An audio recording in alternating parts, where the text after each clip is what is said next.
Welcome to the Fantasy Throwdown Podcast, bringing you the latest in sports news, fantasy analysis, and opinions. Don't forget the hot takes. Can't have a sports show without hot takes these days. What about hot cakes, though? I want some hot cakes. Now here's your host, ready to jump into the thick of things, Dwayne Callender. Good night, or should I say good early morning to many of you who are probably listening to this in the morning. This is the Fantasy Throwdown Podcast. Basically been on hiatus for a little while just because of how crazy the NFL season has been and pretty much everything else in the world of sports. Not even getting into the sovereign nation that is currently influencing control over the NBA, which we shall not name so we don't get taken off of iTunes, but with ever possible business interest there could be. But we got to talk about this Dodgers-Nationals game. Game 5 that just concluded. We're a little past midnight here on the East Coast, and the Nationals got the monkey off their back thanks and no small part to Clayton Kershaw, one of my favorite targets on this show, because I keep saying it time after time after time. Nobody listens.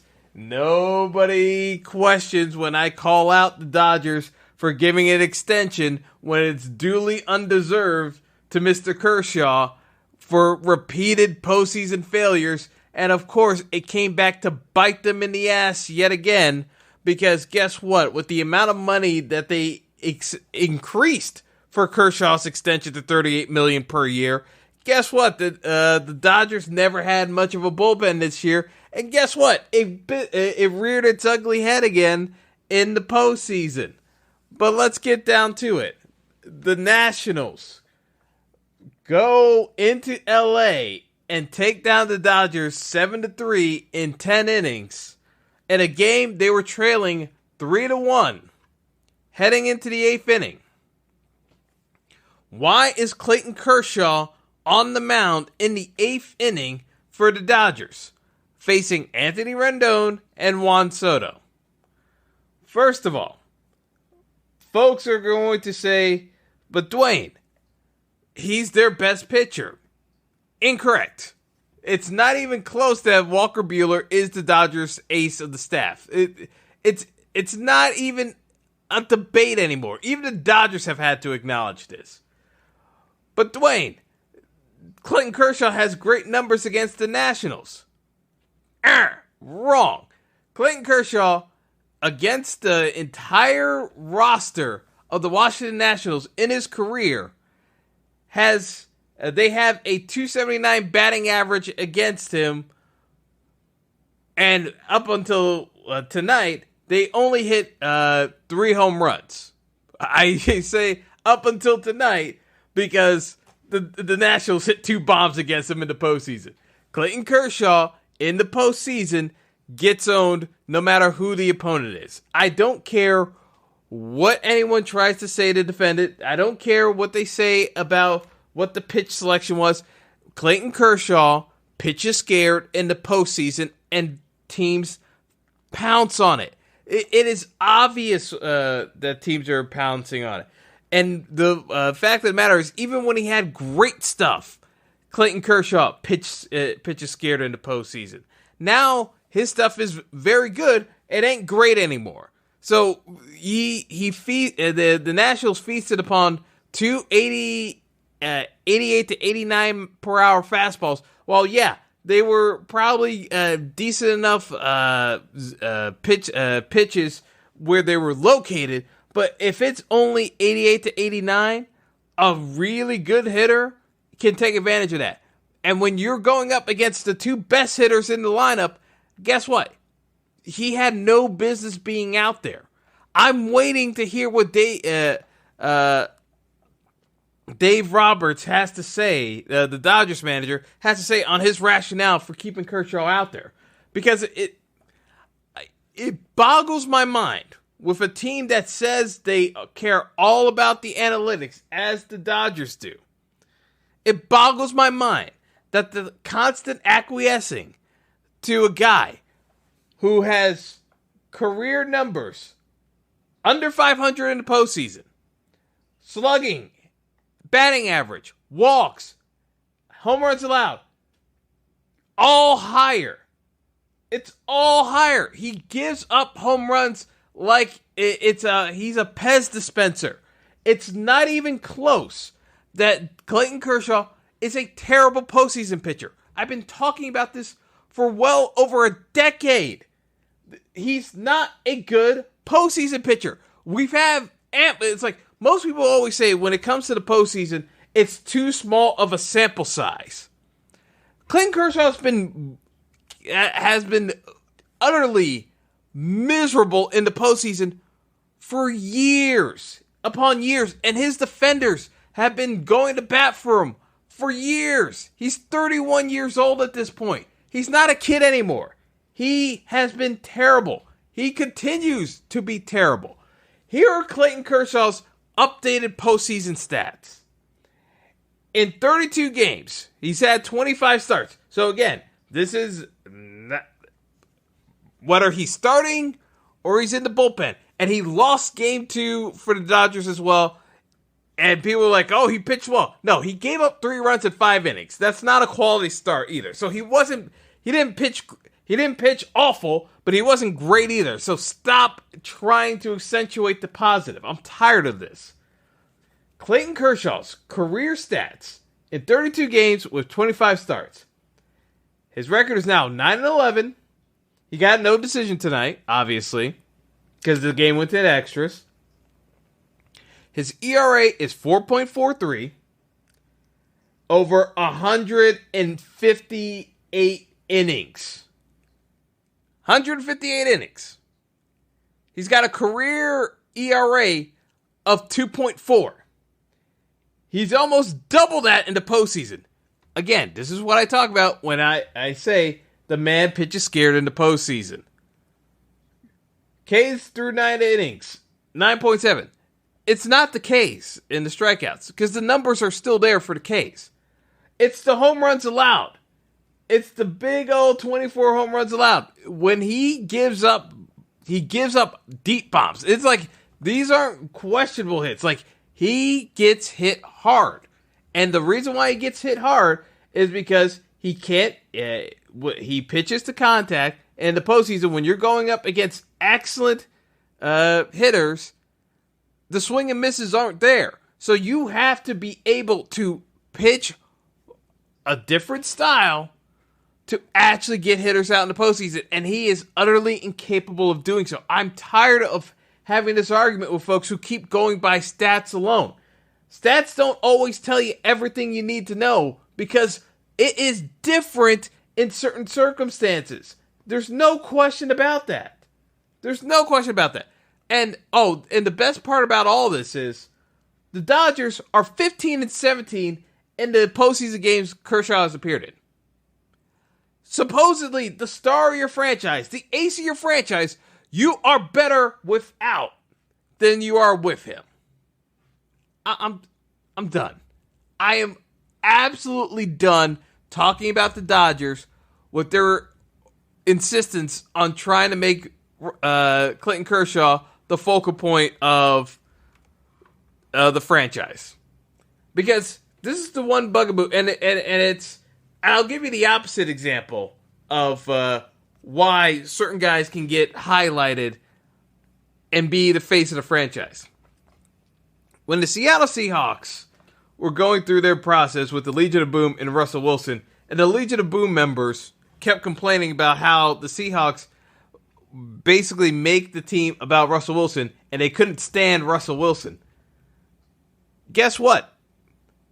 The Seahawks still found ways of winning games with Russell Wilson, even though every single member of the Legion of Boom is gone. Richard Sherman's gone. Earl Thomas is gone. I mean, you go down the list. Everyone, Cam Chancellor, gone. Everyone's gone from Seattle. Yet, the Seahawks keep winning. Because Russell Wilson is that good. When you have a guy that good and delivers in clutch moments in the postseason as well. That's the face of your franchise. That's the guy people can rally behind. The fact that Clayton Kershaw is so well liked is the only reason why he hasn't gotten ragged on more by his teammates. Because they don't want to rag on him. They want Clayton to succeed. But he is the biggest friggin' anchor on the entire squad. That Dodgers team is too good with 106 wins in the regular season to be going out in the wild card round. To the Nationals, no less. Like, the Nationals are not good. They're not that good. I actually, as underwhelming as the St. Louis Cardinals are, the Cardinals are probably going to the World Series. Which is comical. This was such a weak year for the National League.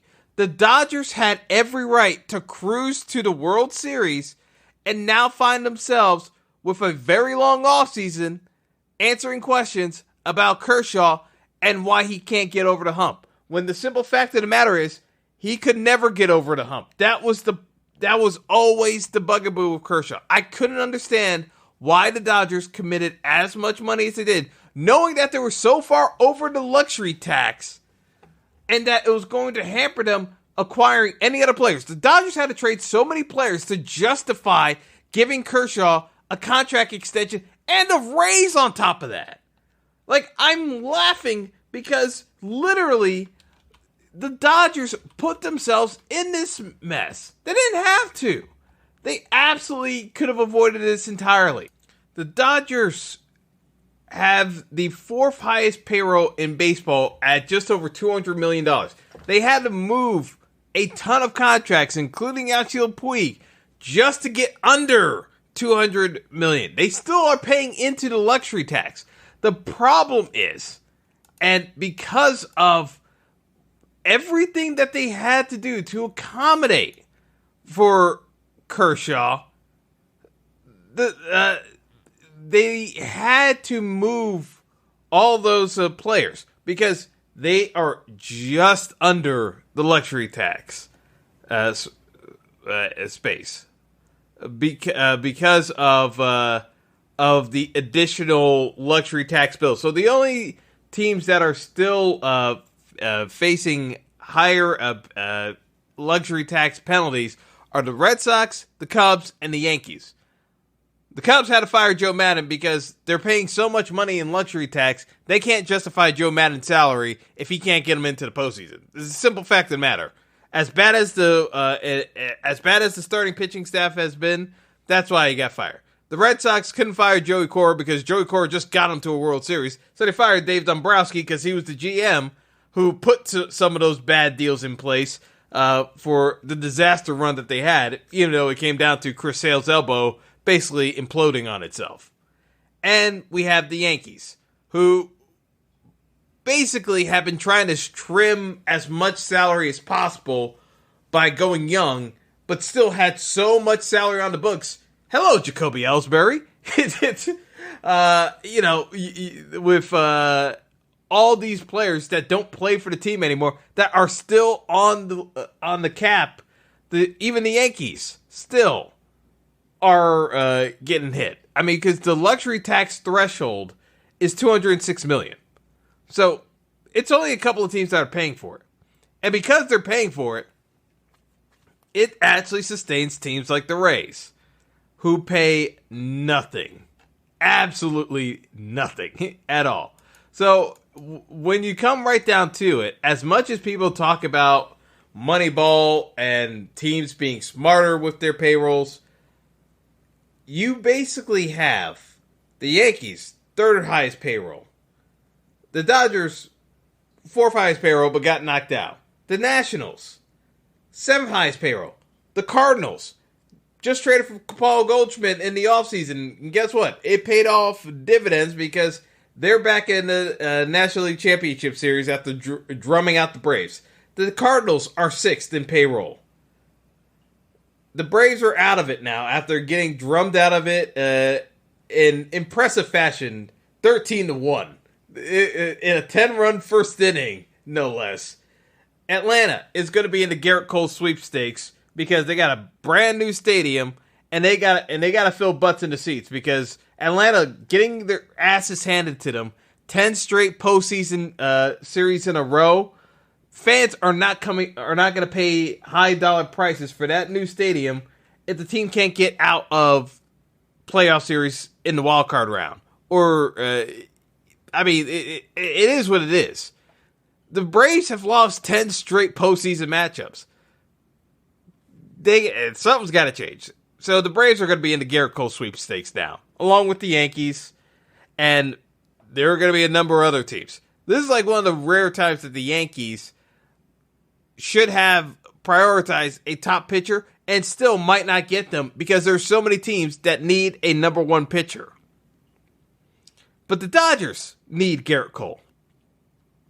And they need Garrett Cole because Clayton Kershaw, as I've said repeatedly, it made no sense bringing back Clayton Kershaw. They needed to turn the page on Clayton Kershaw. They could have gotten someone cheaper like Patrick Corbin, who's on the Nationals. They could have gotten a Patrick Corbin and been able to bring in some other guys for that bullpen. Instead, they gave all the money to Kershaw, didn't have any money for anyone else, and had to trade a bunch of guys to get under the luxury tax. Now you have guys like Jock Peterson coming up for arbitration deals. You got Corey Seager, who also has deals coming up for arbitration. You're going to have to start moving some of those players to get other guys in place. Because the bottom line is the Dodgers don't want to pay the luxury tax, and they've committed all this money to Clayton Kershaw, who can't get it done in the postseason. It's as simple as that, folks. It really is that simple.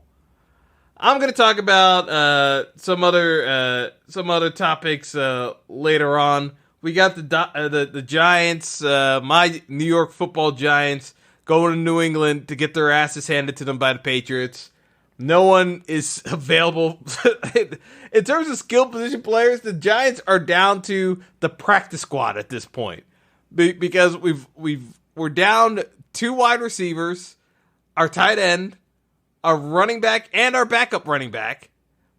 Most of the O-line's banged up, and yet still the Giants are insisting on starting Daniel Jones when you have the highest paid backup in the league in Eli Manning available to take one more loss for the team. Because why are you sacrificing? Like, if this season's about developing Daniel Jones, why are you putting him in a no-win situation? Because nothing good can come out of this New England game. Nothing good, with as depleted as the roster is. But you know what? I'm going to just fume a bit once I get some sleep because it's already getting late. Maybe I'll get someone on the line in the morning to talk about this baseball game. But just if you're a Dodgers fan, you deserve this. I'll be perfectly honest because I've had enough Dodgers fans try to yell at me over the years for saying that Madison Bumgarner is better than Kershaw, and it's not even a close debate. It's not even a close debate. This was obvious. The Dodgers bullpen was hampered by the fact that the Dodgers brought back Kershaw. It's as simple as that. And both issues reared its ugly head in an elimination game tonight. The Dodgers have only themselves to blame. And, wait a second. Dave Roberts is available. Okay. Let's hear from Dave Roberts on how he actually justified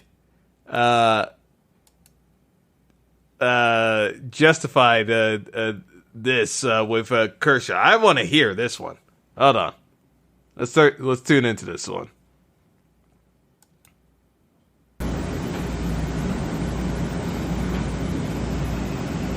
Well, with Kenta right there, it was one of those. Clayton, I felt good about Clayton right there eating, and when you got Rendon and Soto, so I felt that I like Clayton. He threw, I don't know what it was, a couple pitches, and we had Clayton ready for whatever today. And so for Mike to go through Soto, Kenta in this role, we really liked him against the right-hander. And the success that Clayton's had against Soto. He doesn't have success! I'll take Clayton, any day in that situation. I just think it's one of those. What? For me to get Clayton with the low pitches, to get Rendon, and to go out there and get Soto, and to have Kenta behind him. That was my thought. What is he talking about? What is he talking about? I'm stunned. I'm legitimately stunned. Dave Roberts is literally just made up stats. Kershaw does not have a track record against Juan Soto. He does not have a track record. They hardly play the Nationals. Before this postseason series, Juan Soto and Kershaw have had one at-bat beforehand. He hit Juan Soto before, and he walked him before. He doesn't have a track record against Juan Soto. So for Dave Roberts to go up there and say he has great numbers against Soto, he just straight up lied. He straight up lied. I don't know what else to say. I don't know what else to say. And Rendon has a .263 batting average against Kershaw. He didn't have any hard hit balls until tonight, when he gave up back-to-back home runs to Rendon and Soto on back-to-back pitches, which were 89 and in the zone. It wasn't terrible pitch location, but it's 89 in a zone to two hitters that both have over 30 home runs. I don't know what I really don't know what people expect me to say when I rag on Clayton Kershaw repeatedly, and then I hear that kind of BS excuse for justifying his existence on the postseason roster. It boggles my mind that could have actually been the thought process. Mind-boggling. Absolutely mind-boggling. And oh God,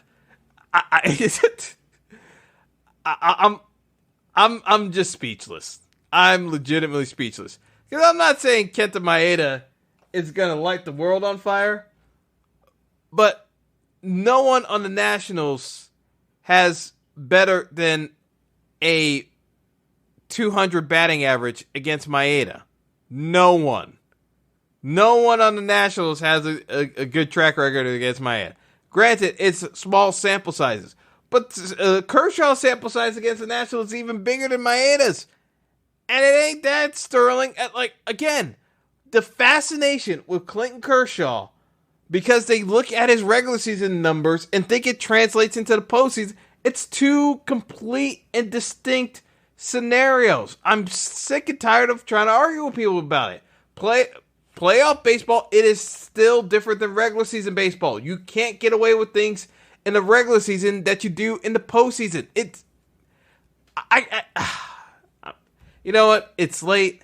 I'm ready hearing the stupid commentary that most folks would say is like, but Dwayne, you got to look at the numbers. The numbers don't always tell everything you need to know. That's all I'm going to say. And the Dodgers found that out the hard way, because Dave Roberts mismanaged 2 straight World Series in a row, and guess what? They're out in the divisional round because it bit them in the ass again by trying to make something out of Kershaw that he's not. He's not a clutch pitcher. We've been over this enough times and have enough evidence to be able to say that definitively. Enough already. All right, I'm signing off for tonight. Whenever you guys get a chance to listen to this, obviously feel free to comment and give your own takes as well. But that's all for tonight. I'll catch you guys a little bit later on in the week, or maybe I'll be less cranky in the morning to discuss this further. Take it easy.